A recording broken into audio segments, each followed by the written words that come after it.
Hey guys, welcome to a new video. The patch dropped yesterday, and today we're going to be taking a quick look to catch you all up to speed so nothing catches you off guard. The mid-season bruiser changes have been removed for now, by the way, so the game is changing a little bit too much. Apparently, they're dialing it back, but even with that, we do have some game changes in here for sure. By the way, thank you to Pro Guys for helping to put this together. They actually used to edit my videos ages ago, but they've got this new thing where you can talk to a challenger player anytime, literally anytime you like, to get specific advice or to answer your questions. If you want to get better, honestly, it's a really good place to start, or you can check their YouTube for some of their free stuff. So the biggest change of the patch is going to be Banner of Command has been removed completely from the game. You can no longer buy it. I'm actually glad about this one. Like, it kind of requires no skill, really. You put it down, it does the work for you. I guess the only part really is where you put it. It is either broken, though, or nobody buys it. There is rarely ever a middle ground where it's actually balanced properly. They might bring it back, apparently, but it would need some serious work, so you won't be seeing it anytime soon. A lot of top laners are going to feel this change. The ones that wanted to cheese for their LP, for example, like a Yorick or a Singed especially come to mind, so you might see them being a bit weaker to start the patch. The craziest change, though, is Sejuani. So Icebreaker, like the kind of thing where she breaks the ice, funnily enough, deals 10 to 20% maximum health damage. It used to just be 400. It's a maximum of 300 against monsters, but her W has a lot of mana costs. AP ratios have been added as well, 20% to start with and 60% on the second swing. Your actual freeze, your E, can now freeze champions, epic and large monsters like it could before, and medium monsters, super minions, and siege minions, and has no cooldown now. It also has base damage increase, and its AP ratio has been doubled. There are two parts to this. So a clear speed earlier should be a lot better because you've got no cooldown on your freeze now. The second part, the part we actually want, the crazy part, is you can have a silly amount of AP pumped into your abilities now. That is why it's my craziest change of the patch. Like mid Sejuani, jungle, top lane, I think she'll be the dark horse of this patch, at least for more of a fun AP build, maybe even a legit meta one though with some AP thrown in. You should expect her to do a lot more damage. Those ratios are really good, so it'll be more bursty as well, if that makes sense. Like her full combo is going to be where it comes from. The changes you really have to know though for this patch that's going to probably affect most people really. Steric's Gauge, for example, first of all, the passive now grants bonus AD instead of base AD. I know it doesn't sound that big, but the reason you have to know this is because it changes a lot of build paths, but it makes it better on a lot of different champions as well. The reason you always got a Steric's after Trinity Force was because it gave base AD, and that increases your Sheen damage, which this won't do anymore. Instead, it'll be giving you bonus, which is probably better for a lot of champions actually, because that bonus will feed into your AD ratios on abilities. Most of them use bonus AD ratios, not total AD, so they will actually be doing more damage. This item will also be doing a lot better on non-Trinity Force champions who wouldn't have bought this before, so even like a Darius could buy it after a Black Cleaver, and it would actually make a lot of sense. Celerity is another one of these I think you kind of should know. It grants less bonus move speed, but double the conversion rate, up to 9.6% AD or 16% AP. It has the potential to be nuts now on a few champions that could really abuse it. It's kind of clever. They've made it weaker for everybody, but stronger when you have some sort of move speed boost in your kit with a better conversion. So for a Hecarim, for example, all of that move speed he gets, if you get a Ghost Blade as well to make it even worse, that gives him twice as much AD as before. Siv's ultimate, for example, will give her twice as much AD as before as well. Like basically any champion that has some move speed bonus from like an ability or something like that, that will work with Celerity and be insane now after this change. Halo Blades is also getting 25% more attack speed than before. This is probably getting a rework, slight one already, like pretty soon. They're giving it a buff now to see if this is going to be enough, but basically this keystone turned out to be much worse than they thought. They don't really know how to fix that either. If this doesn't work, there isn't much more they can do. It just gives flat attack speed, right? So they will go back and make mechanical changes, meaning they will change how this works and give it a little rework. I do just want to mention this change as well, which I think could be big. I want to try and pick out a change that I think is underrated every patch, and for this one, it's going to be ones to Kindred. Their attack speed growth is going to be increased. The Q attack speed you get is going to be buffed by 15%, and her E base damage is going to be up 15 more as well. Attack speed and like attack damage growth is actually a big deal. This is how they've made champions amazing or useless in just one patch. Like it can have a really big impact. I doubt it's going to be enough for that kind of effect for Kindred, but it will help with the other stuff as well.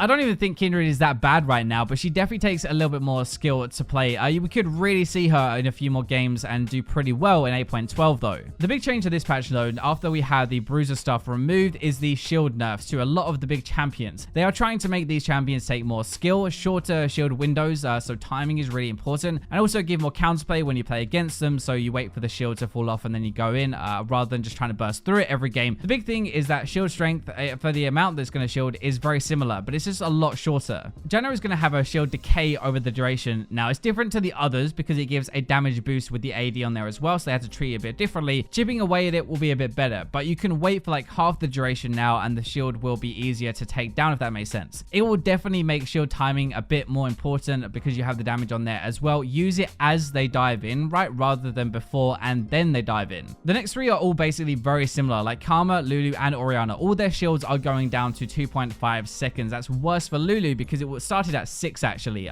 Karma and Orianna started at 4. This is what we talked about at the very start of this part. Like shields not lasting as long means you have to time them properly now. It's actually a double hit to Karma, who is losing out on the base, like the normal shield, and then when she empowers it to everybody around her, that is going to be shorter as well. Lulu is still keeping the Pix attachment for 6 seconds though, so there's no change to the damage like we thought last time, thankfully. It's a really big thing for Lulu. She'll still do the same damage. Well, her AD will. It's all about the correct timing, but those actual shields will be a little bit weaker because items are getting nerfs as well. So Forbidden Idol has the cooldown reduction halved, heal and shield power low to 5%, Censor and Redemption down to 8%, and Crucible is down to 15% from 20%. It's making shields weaker, right? But not by too much, honestly, if you just pick up one of these things. The main reason is because supports have a lot more gold this season, and they're stacking these items too fast, so it makes a really big difference when you have more than one. Like a 2% change isn't really that bad for a Censor, right? But then you get a Redemption on top, and obviously that's 4% lower now when you have both. That's the idea. Final like heal and shield thing, I guess, really is a theme. So there's more damage now converted to the healing charges. So after that rework ages ago, it's actually a really good item that gives a lot of AP, which is another way of increasing shields and heals as well, if you think about it. It is just a straight up buff to make this heal for more when used because you should have more charges ready, but you might actually want to slot this into a lot of different builds now. It does make a lot more sense. The meta is aggressive, right? You're doing more damage anyway. It's just not enough to sit back and protect really anymore. I'm not gonna lie though, these changes are a little bit weird. They buffed assassins recently, right? They nerfed Ninja Tabby. They made the game a lot faster. They made AD carries weaker early last patch, and now they've made some of the last protection supports they had weaker as well. I know shields can be a bit of a sore point, like a bit dumb honestly, but in this meta they aren't even as good as they were. Lulu and Janna are worse than they were before the changes. Karma is barely played anymore. They aren't aggressive enough, so why would you do this now when they're not like at their peak rather than do it before when they were just kind of overpowered? That doesn't really make much sense to me, but fair play, you know, like shields, I'm sure a lot of assassins are going to be really happy about this, so more damage flying around everywhere. Moving into the champion changes though, so Ezreal, his armor is going to be decreased by 3 more. We actually had AD growth down and passive attack speed worse last patch. It's following up the nerfs that we had there, right? They're saying that he's still running rampant after the patch, so they're nerfing him again, but I'm not entirely sure about that. At higher ranks, sure, like I can kind of understand it there, and double tier is a really strong build at the moment. The meta is really good for him with faster games, so he can avoid the scaling issues, but the idea here is to make him easier to beat in the lane phase. Jhin is getting no buffs or nerfs, but a bug fix, which is basically a buff. His 4-shot damage now overrides Stormrazor and works correctly. I'll be kind of interested to see if this means Stormrazor is now broken as a first item on Jhin, because like it wasn't working correctly, right, already, but it had a decent win rate and people still bought it. So now that it's working properly, he should be even stronger. Lee Sin is getting a few extra changes, so his W cooldown has been decreased and his E damage increased 10 to 30 depending on the rank. They're pretty decent changes for Lee Sin actually. He was buffed in 8.11, so he's slowly getting more and more powerful over time, and now these new ones coming in as well. They're not really touching his damage until a bit later, but the extra utility and mobility from his W change is probably what he wants a little bit more anyway, to be a bit more active. It's kind of weird though, because like Lee Sin should really be good in this meta, like great in games that have more ganking and fights, which is exactly what we're doing now with more crabs. It's kind of ironic that Taliyah is one of the top tier junglers now. She's next on here, but like what a world we live in when Taliyah jungle is better than Lee Sin jungle. Like tell me that a year ago, I probably would have just laughed at you. So for Taliyah, her Q rocks beyond the first, deal 10% less damage to champions now. They're making her a bit weaker, but not targeting the jungle at all. This is a pure 10% nerf to champion damage for her Q. It's not affecting how much damage she can do to jungle monsters. She'll still be really good in the jungle, probably extremely good, but during her ganks and stuff, she won't be as terrifying with her Q burst damage. Another one that kind of fits with this theme actually, we'll go to next, is Elise. Like her move speed is up 5, W damage up 5 to 35 depending on rank. It's the first of some direct buffs to get her back into the meta. She has the new runic echoes already, so in theory she shouldn't need that much of a shove to come back into the meta again. Like her items did get buffed. A lot like Lee Sin though, she scales like a polished turd, so the early game ganking, diving, damage duels, that is why you would pick her over other champions. Last couple of things then, so Rumble's W shields for 20 more, 10% more AP as well. His ultimate max damage that's been increased by 5 to 20 extra, plus 25% more of your AP will be used. So there are two parts, right? You're going to be shielding more damage so he can trade better in lane and stand more chance of getting a lead, and then you're going to do more damage with his ultimate, so if he does get that lead, he can be more deadly and stand more chance to carry the game. I honestly don't really remember the last time I saw Rumble, honestly, so I can't really tell you how strong he is right now, but these are nice changes, and the ultimate damage potential is kind of ridiculous.